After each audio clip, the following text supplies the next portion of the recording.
Hello everyone, I welcome you all to my channel. इस video को देखने के बाद आपका फिजिक्स से डर पूरी तरीके से खत्म हो जाएगा, क्योंकि अगर आपने इस वीडियो को देखा और आपने अच्छे से इसमें वर्कआउट किया तो कम से कम मार्क्स आपके जो आएंगे दैट इज 130 मार्क्स। आज मैं आपके सामने फिजिक्स में डू और डाई फ्रॉम ईच चैप्टर कि हर चैप्टर से कौन कौन से टॉपिक बहुत स्कोरिंग है, बहुत इंपॉर्टेंट है और आप उनको छोड़ के जाना अफोर्ड नहीं कर सकते हैं। ओके, सब चैप्टर वाइज पहली बार वन ऑफ इट्स काइंड मैंने यूट्यूब पूरा छान मारा है। इतने डिटेल में कोई भी वीडियो आपको मिलेगी नहीं।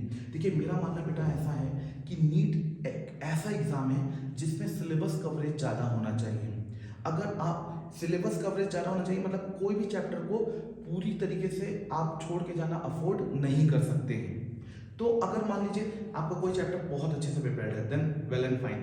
अगर आप कोई चैप्टर छोड़ के जाने वाले हैं, जैसे मान लीजिए एग्जांपल वेव्स आप छोड़ के जाने वाले हैं, तो मैं आपके लिए यहाँ पे लेके आया हूँ कि उस चैप्टर से कौन से टॉपिक की स्कोरिंग है जो आप 30 to 60 मिनट्स में प्रिपेयर कर सकते हैं। यहाँ जितने भी मैंने टॉपिक की लिस्ट बनाई है उन टॉपिक को आप 30 to 60 मिनट्स में प्रिपेयर कर सकते हैं। सारे इंपॉर्टेंट फॉर्मूलाज, सारे इंपॉर्टेंट कॉन्सेप्ट मैंने बता दिए कि इस कॉन्सेप्ट को या इस फॉर्मूले को छोड़ के जाना आप अफोर्ड नहीं कर सकते। चैप्टर्स का ऑर्डर मतलब इधर उधर है, मीन्स पहले हो सकता है मैंने स्ट्रिंग वेव्स ले लिया हो, फिर काइनेमेटिक्स जो पहला चैप्टर होता है वो आखिरी में मिले। तो आप पूरा वीडियो देखते जाइए। मेरे को जिस हिसाब से मैंने स्टडी किया उस हिसाब से कि हाँ यार इस चैप्टर से ये इम्पोर्टेंट है, उस हिसाब से मैंने ऑर्डर यहाँ पे रख दिया।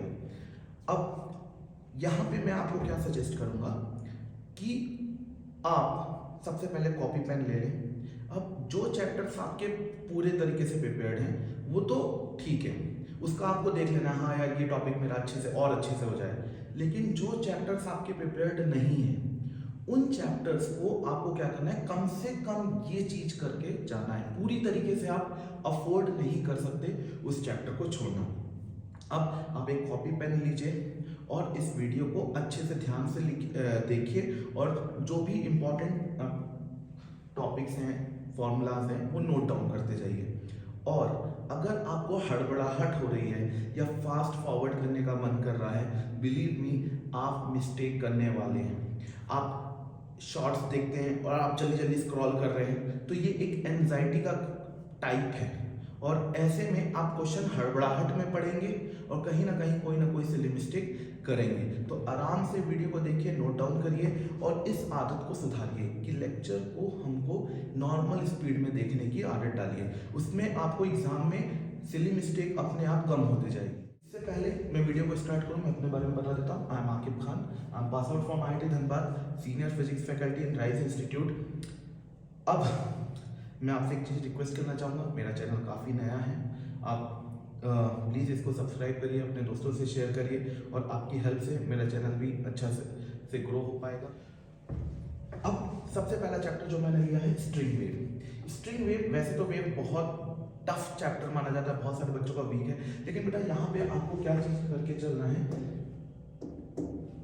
Equation of wave. This is equation of wave, ये आपको लर्न होना चाहिए। ये एम्पलीट्यूड होता है, ये वेव नंबर होता है, this is your wave number and wave number is given by omega by we. अब आपको कभी कभी क्वेश्चन दिया रहता है और आपसे पूछता है बताओ स्पीड ऑफ वेव क्या है, तो आपको पता है k is equal to omega by we. यहाँ से आपको जो t के साथ टर्म लिखी हुई है वहां से आपको ओमेगा मिल जाएगा, कि यहाँ जो x के साथ टर्म्स लिखी हुई है उससे आपको वेव नंबर मिल जाएगा। k is equal to omega by we होता है, यहाँ से आपका v आ जाएगा।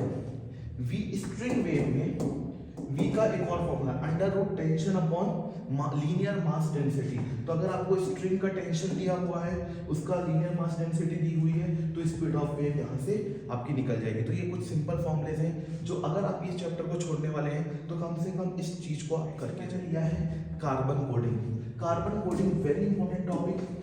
इसका लेक्चर मैंने अपने चैनल में डाल के रखा है, इसका लिंक आपको यहाँ पे मिल जाएगी। अगर आपका ये टॉपिक कवर नहीं है सिर्फ उस केस में इस वीडियो को देखिएगा, अदरवाइज टाइम वेस्ट करने की जरूरत नहीं है। मीटर ब्रिज आप प्रिपेयर कर सकते हैं, बहुत सिंपल व्हीटस्टोन ब्रिज में ये वर्क करता है, ये छोड़ना नहीं है आपको। Are equivalent resistance, short circuit problem, wheat stone bridge, ये सारी चीज अच्छे से प्रिपेयर करिए, ये 2 जगह काम आएगा।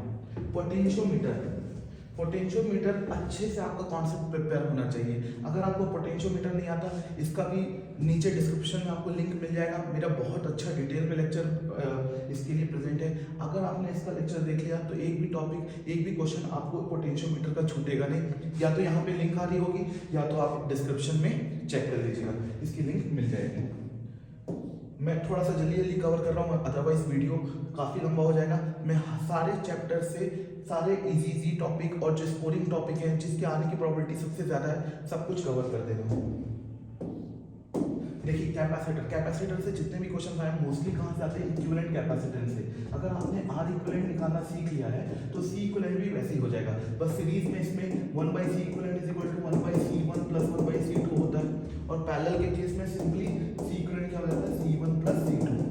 अब इक्विवेलेंट कैपेसिटेंस, डाइलेक्ट्रिक डालने के बाद जो इक्विवेलेंट कैपेसिटेंस होता है, तो after insertion of dielectric equivalent capacitance क्या होगा, ये थोड़ा सा आप जल्दी से कर लीजिए। कुछ नहीं, 60 मिनट्स का टॉपिक है, 60 मिनट से ज़्यादा ये दोनों पूरा कवर हो जाएगा। हो सकता है कैपेसिटर का एक क्वेश्चन आएगा, आपसे छूटेगा नहीं।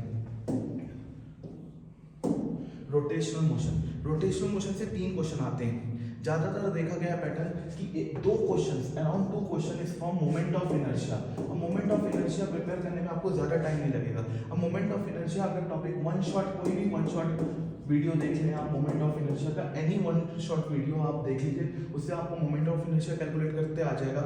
मोमेंट ऑफ इनर्शिया के कुछ फॉर्मूलेज हैं। स्फीयर का मोमेंट ऑफ इनर्शिया क्या होता है, डिस्क का क्या होता है, parallel axis theorem, perpendicular axis theorem, ये सब चीज़ आपको अच्छे से लर्न कर लेना है। वहाँ से आपको 2 क्वेश्चन कंफर्म हो जाएंगे। अगर तीसरा क्वेश्चन एंगुलर मोमेंटम कंजर्वेशन से, यानी I1 omega 1 is equal to I2 omega 2। अब आपको मोमेंट ऑफ इनर्शिया निकालते आ गया है तो एंगुलर मोमेंटम कंजर्वेशन भी कर सकते हैं। कभी कभी सिंपली काइनेटिक एनर्जी भी पूछ लेता है, हाफ पाई ओमेगा स्क्वायर। तो ये सब चीज़ आपको रोटेशनल मोशन, काफ़ी बड़ा चैप्टर होता है और बहुत डर लगता है, तो पूरा चैप्टर आप छोड़ के ना जाए। कम से कम मोमेंट ऑफ इनर्शिया करके जाना आप इसका, कम से कम मोमेंट ऑफ इनर्शिया कैलकुलेट करके आना चाहिए, और बाकी कुछ भी करने की जरूरत नहीं है इस चैप्टर से।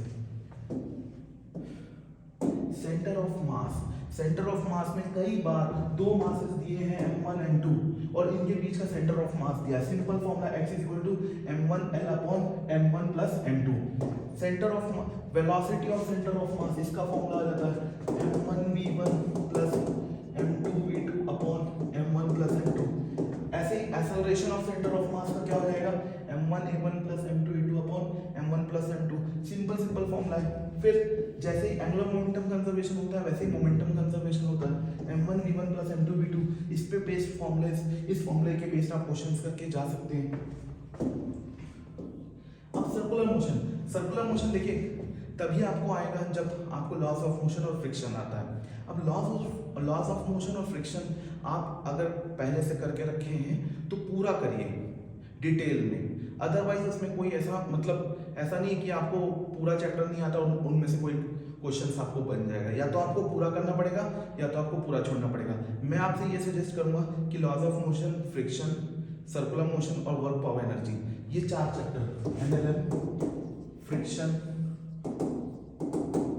सर्कुलर मोशन और वर्क पावर एनर्जी, ये चैप्टर अच्छे से करके जाएं, क्योंकि these chapters are the pillars of physics. अगर आपको ये चैप्टर नहीं आता ना तो आपको हमेशा फिजिक्स में प्रॉब्लम बनी रहेगी। मैं ऐसा मानता हूँ these chapters are the pillar of the physics. अगर आपको फिजिक्स स्ट्रॉन्ग करनी है तो आपको आपके रगों में बसा होना चाहिए ये सारे चैप्टर, ये चारों चैप्टर आपके रगों में बसा होना चाहिए। अब जैसे सर्कुलर मोशन से फिर भी मैंने ये निकाल के रखा, इस टाइप के क्वेश्चन आते हैं कि angular displacement function of time दिया है, एंगुलर वेलोसिटी पूछ लेता है, इसको डिफरेंशिएट करो, dt/dt करो, आपका एंगुलर वेलोसिटी आ जाएगा 3t² + 2। अब इसको फिर से एक बार डिफरेंशिएट कर दो, एंगुलर एक्सेलरेशन आ जाएगा 6t। अब टाइम की वैल्यू रख दो तो उस टाइम पे आपकी एंगुलर वेलोसिटी, एंगुलर एक्सेलरेशन जो भी पूछे वो आ जाएगा। ग्रेविटेशन, अब ग्रेविटेशन बेटा बहुत छोटा चैप्टर है, इसकी 3 घंटे की वन शॉट वीडियो मैंने आपका बना के रखा हुआ है, इसका लिंक भी आपको डिस्क्रिप्शन में मिल जाएगा। आप टाइम निकाल के ये 3 घंटे का वीडियो देख के देखिए, आपको इतना मजा आ जाएगा, एक भी क्वेश्चन आपको ग्रेविटेशन का छूटेगा नहीं। मैंने उस वीडियो में सारे previous year question, PYQ question सब कुछ सॉल्व करा दिया है। Semiconductor again very important topic बेटा। लॉजिक गेट अगर आप बोलोगे तो लॉजिक गेट बहुत सिंपल है। इसका मैंने देखा बच्चे फालतू टीचर से क्या करते हैं, इसको कॉम्प्लिकेट कर देते हैं। अगर आप बोलोगे तो मैं इसका एक वन शॉट वीडियो बना के डाल दूंगा, आपको लॉजिक गेट के क्वेश्चन से प्यार हो जाएगा। ऐसा कोई क्वेश्चन ही नहीं होगा जो लॉजिक गेट का जो आपसे बनेगा। मेरा प्रेडिक्शन है कि ट्रांजिस्टर का क्वेश्चन इस बार नीट 2023 में ट्रांजिस्टर का एक क्वेश्चन आने वाला है। लेकिन transistor is very tough topic, आप टाइम वेस्ट मत करिएगा, इसलिए मैंने इसको कट कर दिया है। अगर आपको ट्रांजिस्टर पहले से नहीं आता तो प्लीज ट्रांजिस्टर मत करिएगा, क्योंकि बहुत टाइम खा जाएगा, फिर भी कॉन्फिडेंस नहीं आएगा। जिन बच्चों को ट्रांजिस्टर किया हुआ है प्लीज इसके सारे क्वेश्चंस अच्छे से देख के जाओ बेटा। और सेमीकंडक्टर में जो बच्चे बहुत अच्छे से प्रिपेयर किए हैं और चाहते हैं कि सेमीकंडक्टर का क्वेश्चन आपसे बन जाए, तो मेंस के भी क्वेश्चन करना है, क्योंकि मेन सेमीकंडक्टर एडवांस के सिलेबस में नहीं है। तो जो क्वेश्चन मेंस में आते हैं वही सेम क्वेश्चन आपके उसी पैटर्न के क्वेश्चन आपके उसी लेवल के क्वेश्चन नीट में भी आ जाते हैं। ओके, इलेक्ट्रोस्टैटिक्स में सब इतना बड़ा चैप्टर है, लेकिन अगर आपने ये टॉपिक कर लिया तो पूरा चैप्टर करने की जरूरत नहीं है। देखो electric flux E dot area, electric field into area. अब गॉस लॉ में आपका सिंबल की flux is equal to integral E dot ds is equal to Q in upon epsilon. इसमें बहुत सारे क्वेश्चन आए हैं, तो गॉस लॉ अच्छे से करके जाना है। फिर एक छोटा सा टॉपिक है बेटा डाइपोल। अगर आप इसके बेस में वन शॉट वीडियो देखें तो डाइपोल आपको अच्छे से हो जाएगा।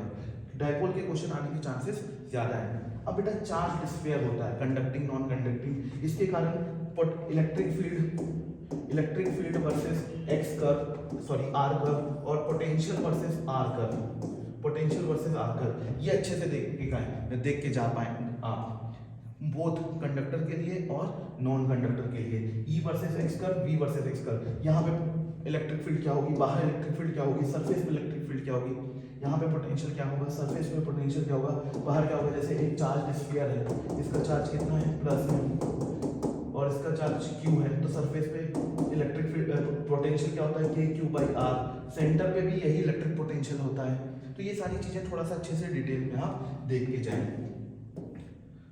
इलेक्ट्रोस्टैटिक्स में एक और चीज है, जैसे पोटेंशियल आपको दिया हुआ है, और इलेक्ट्रिक फील्ड पूछा, तो इलेक्ट्रिक फील्ड क्या होता है minus del V by del X I cap minus del V by del Y J cap minus del V by del Z K cap. ये पार्शियल डेरिवेटिव है, इसको डिफरेंशिएट कर दोगे तो जैसे इसका पहला आंसर क्या है, देखो x I cap minus 2x I cap फिर माइनस 2y जे कैप, ये इसका आंसर आ गया। तो सिंपल एक पोटेंशियल दिया हुआ है, उसके बेस में इलेक्ट्रिक फील्ड कैसे निकालेंगे, इस टाइप के क्वेश्चन आपको अच्छे से करके जाना है। साउंड वेव अगेन बहुत बड़ा टॉपिक है। इसमें आप क्या कर सकते हैं, बीट्स f1 माइनस f2 है ना, फ्रीक्वेंसी का डिफरेंस क्या होता है, बीट्स होता है। डॉपलर इफेक्ट में एक वन शॉट आप देख के जाइए, इसका क्वेश्चन आपको छूटेगा नहीं, वन शॉट अच्छे से करके जाना है यार। और only if you have 1 month time left, अगर आप इस वीडियो को देख रहे हैं और नीट को 1 महीने से ज़्यादा टाइम बचा है, तो प्लीज़ ऑर्गन बाइट में आप एक वन शॉट वीडियो देख लीजिए, तो ये भी आपका प्रिपेयर हो जाएगा। ओके,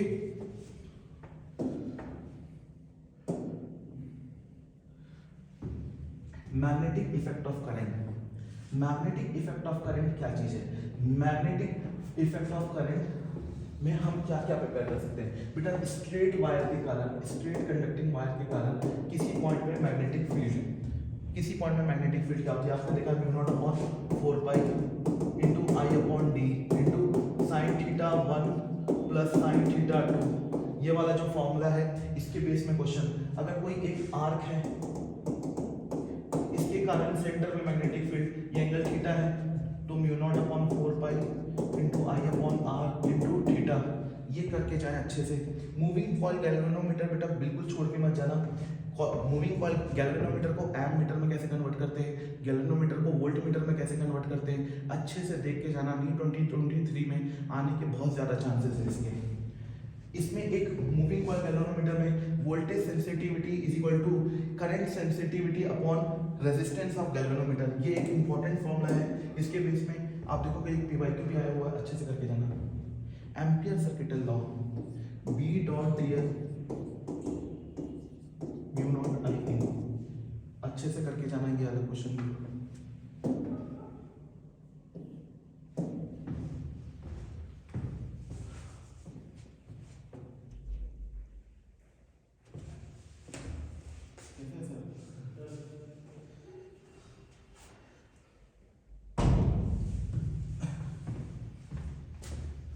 इलेक्ट्रोमैग्नेटिक इंडक्शन में बेटा इंड्यूस ईएमएफ का जो फॉर्मूला है, E induced EMF equal to minus D phi B by D T.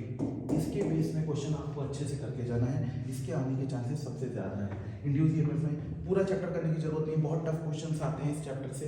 अगर आपने इतना कर लिया तो ये क्वेश्चन बन जाएगा। अच्छा, मैग्नेटिक इफेक्ट ऑफ करंट से, मैग्नेटिक इफेक्ट ऑफ करंट की एनसीईआरटी आपको जरूर पढ़ना है, इसकी एनसीईआरटी जरूर पढ़ना है, इससे थ्योरेटिकल क्वेश्चन ज़्यादा आते हैं। अगर आपने इसकी एनसीईआरटी नहीं पढ़ी है तो आप बहुत घाटे में रहने वाले हो। ओके, अब चलते हैं ईएम वेव्स में। बेटा ईएम वेव्स एक बहुत छोटा चैप्टर है, इसलिए मैं इससे इंपॉर्टेंट टॉपिक नहीं निकाला। अगर आपने 2 घंटे दे दिए इस चैप्टर को तो 2 घंटे में ये चैप्टर पूरी तरीके से प्रिपेयर हो जाएगा और आपको इसका क्वेश्चन हर हाल में बन जाएगा। इजी क्वेश्चन आते हैं, थ्योरेटिकल क्वेश्चन आते हैं, इसके लिए भी आपको एनसीईआरटी पढ़ना बहुत जरूरी है। इस चैप्टर के लिए भी आपको एनसीईआरटी की रीडिंग करनी है। ओके,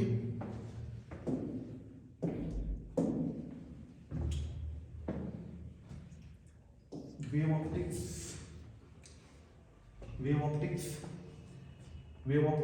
ऑप्टिक्स में यंग्स डबल स्लिट एक्सपेरिमेंट, बेटा सिर्फ फॉर्मूला पढ़ने से काम नहीं चलेगा। यंग्स डबल स्लिट एक्सपेरिमेंट में एक 1 शॉट वीडियो देख लीजिए आपका काम हो जाएगा। ओके, और पोलराइजेशन में, ये पोलराइजेशन छोड़ना नहीं। ऐसा एक क्वेश्चन आता है जैसे एक अनपोलराइज्ड लाइट है, उसको एक बार पोलराइजर से पास किया तो इसकी इंटेंसिटी हो जाती है I0/2। फिर एक और पोलराइजर से पास किया, इसकी और इसके एक्सिस के बीच में एंगल अगर थीटा है तो यहाँ पे इंटेंसिटी हो जाती है I0/2 cos स्क्वायर थीटा। ये वाला फॉर्मूला आप अच्छे से ये चीज देख के जाए। ओके, मॉडर्न फिजिक्स, बेटा अगर आपके पास 1 मंथ लेफ्ट है, अगर आपके पास 1 महीना बचा हुआ है तो मॉडर्न फिजिक्स में मैं बोलूँगा कंप्लीट करके जाओ। बहुत क्वेश्चन आते हैं, अच्छे से कंप्लीट करो इस चैप्टर को, पूरी तरीके से अच्छे से कंप्लीट करके जाओ। 1 महीने में आराम से, 1 महीने भी नहीं लगेंगे बेटा, 2 से 3 दिन दोगे, आराम से चैप्टर प्रिपेयर हो जाएगा। और 3 दिन से थोड़ा सा, अगर घर में आप 2-2, 3-3 घंटे का लेक्चर देखोगे तो 3 दिन में प्रिपेयर हो जाएगा। तो ये चैप्टर के क्वेश्चन ज़्यादा आते हैं, 4 to 5 question you can expect from modern physics. अगर आपके पास टाइम कम है तो कम से कम फोटो इलेक्ट्रिक इफेक्ट और डी ब्रॉगली वेवलेंथ देख के जाना अच्छे से। ओके, फिर चलते हैं ray optics, question based on critical angle. Okay, critical angle मतलब जब एक टोटल TIR होता है ना, टोटल इंटरनल रिफ्लेक्शन, जब रे डेंसर मीडियम से रेयर मीडियम में जाती है तो अपने मीडियम में TIR हो जाता है। इसके बेस में क्वेश्चन अच्छे से करके जाना। टेलीस्कोप और माइक्रोस्कोप, इसके क्वेश्चन छोड़ना नहीं, अच्छे से करके जाना, ज़्यादा टाइम नहीं लेंगे। फॉर्मूला बेस्ड टॉपिक है, this is formula based topic, तो इसका चैप्टर अच्छे से प्रिपेयर करके जाना। ओके, वर्क पावर एनर्जी, मैंने आपसे बोला कि NLM, friction, circular motion, work power energy आपको कंप्लीट प्रिपेयर करना है। फिर भी मैंने इस चैप्टर से question based on F.dx work done निकालना है, F.dx, इसके बेस में क्वेश्चन आपको सॉल्व करके जाना है। अब यहाँ पे भी potential as a function of x दिया रहता है और आपसे फोर्स कैलकुलेट कराता है, तो -del/del x क्या हो जाता है, फोर्स हो जाता है। इसके बेस में भी क्वेश्चन करके जाना है। स्टेबल इक्विलिब्रियम कब होगा, इसकी कंडीशन, अनस्टेबल इक्विलिब्रियम कब होगा, इसकी कंडीशन, न्यूट्रल इक्विलिब्रियम कब होगा, इसकी कंडीशन आपको अच्छे से देख के जानी है। SHM में इस simple pendulum based formula 2π√L/g, ये अच्छे से देख के जाना है। अच्छा बेटा, ग्रेविटेशन में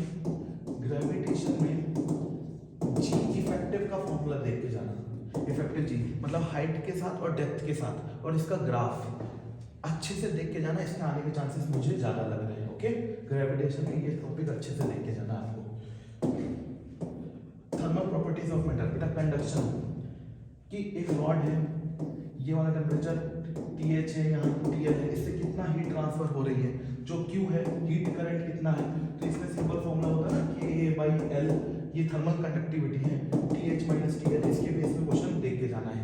रेडिएशन जो Q होता है रेडिएशन से, वो सिग्मा T⁴ होता है इनटू एरिया, ये इसके बेस में क्वेश्चन आपको, इस फॉर्मूले के बेस में क्वेश्चन देख के जाना है। न्यूटन्स लॉ ऑफ कूलिंग, बेटा very important, Newton's law of cooling, NEET 2023 NEET 2023 में आने के बहुत ज़्यादा चांसेस हैं, प्लीज़ इसको अच्छे से देख के जाना।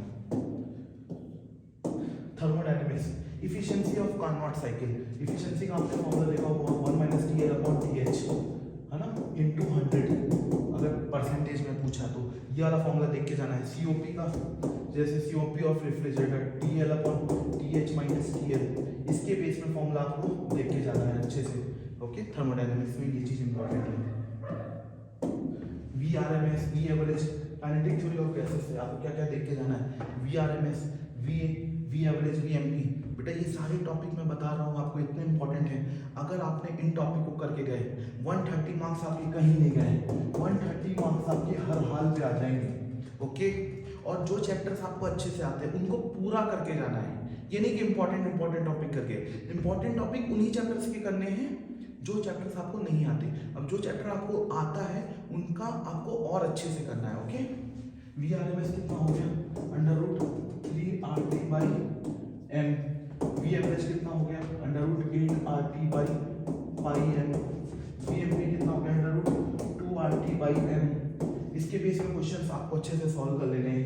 Gamma, specific heat ratio, CP/CV, इस डायरेक्ट फॉर्मूला बेस्ड क्वेश्चन कई बार आ चुका है, तो ये अच्छे से करके जाना है। Okay, mechanics, terminal velocities, okay, जो ड्रॉप है वो कांस्टेंट वेलोसिटी अटेन कर लेता है, तो वो टर्मिनल वेलोसिटी का फॉर्मूला देख के जाना है। कैपिलरी राइज, अगर किसी कैपिलरी ट्यूब को आप किसी लिक्विड में डिप करो तो कितना कैपिलरी राइज होता है, तो ये हाइट का जो फॉर्मूला है ये आपको देख के जाना है। एक्सेस प्रेशर, अंदर और बाहर प्रेशर, आप सिग्मा/r एक्सेस प्रेशर देखे होगे ना, डेल्टा P का फॉर्मूला सिग्मा/r। इस फॉर्मूले के बेस में excess pressure for soap, for liquid drop, for air bubble, ये अच्छे से आपको देख के जाना है। तो ये सारे इंपॉर्टेंट टॉपिक है बेटा, अगर आपने इन टॉपिक्स को अच्छे से कर लिया तो आपका 130 मार्क्स तो कहीं नहीं गया है मिनिमम। आपको अगर कोई चैप्टर छोड़ रहे हो तो उस चैप्टर का आपको ये इंपॉर्टेंट टॉपिक्स अच्छे से देख के जाना है, पूरी तरीके से उस चैप्टर को नहीं छोड़ना है, क्योंकि अगर उस चैप्टर से इजी क्वेश्चन आया या स्कोरिंग क्वेश्चन आया तो वो आपसे बन जाए, अदरवाइज आपको कंपटीशन में पीछे कर देगा। Thank you for watching the video. आपको और किस टॉपिक में वीडियो चाहिए प्लीज़ मुझे बताइए, लाइक करिए, शेयर करिए और प्लीज़ मेरे को चैनल को प्रमोट करिए। I need your help. Thank you.